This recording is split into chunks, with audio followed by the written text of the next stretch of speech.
Je me souviens de ce jour comme si c'était hier. C'était une journée claire, le genre de journée qui vous fait croire que rien ne peut mal tourner. J'étais excitée à l'idée de retrouver ma famille après plusieurs mois passés à l'étranger pour le travail. L'avion était plein, mais l'ambiance était légère, presque festive. Les gens parlaient, riaient, et moi, je rêvais déjà des retrouvailles.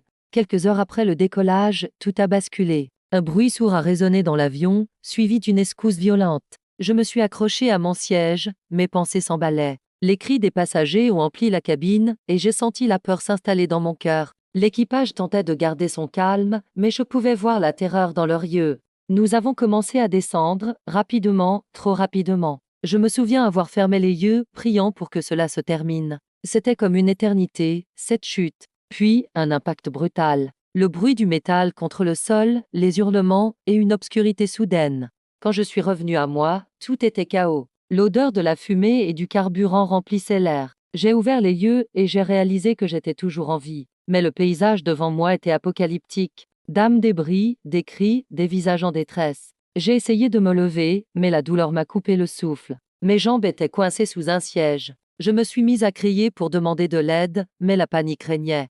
J'ai dû puiser dans mes réserves de courage pour me libérer. Avec chaque mouvement, la douleur augmentait, mais je savais que je ne pouvais pas rester là. Finalement, après ce qui m'a semblé être une éternité, j'ai réussi à dégager mes jambes. En rampant, j'ai commencé à sortir de l'épave. J'ai vu des gens autour de moi, certains blessés, d'autres déjà partis. Chaque visage m'était inconnu, mais nous étions unis par cette tragédie. À l'extérieur, l'horreur s'est intensifiée. Les secours sont rapidement arrivés, mais le temps semblait s'étirer. Je me suis assise sur le sol, le cœur lourd, observant les équipes s'affairer autour de moi. Je ne savais pas si ma famille était au courant, si eux aussi avaient souffert. La douleur physique s'estompa lentement, mais l'angoisse de l'incertitude restait.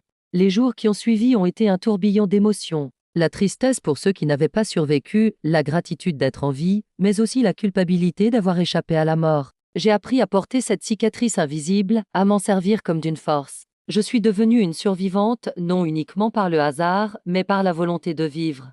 Aujourd'hui, je parle de cette expérience avec le cœur lourd, mais aussi avec une résilience que je n'avais jamais imaginée. Chaque jour est un cadeau, et même si le souvenir du crash reste gravé en moi, il ne définit pas qui je suis. Je choisis de vivre, de chérir chaque instant, et d'honorer ceux qui n'ont pas eu cette chance. C'est ma manière de continuer, de me battre et de ne jamais oublier.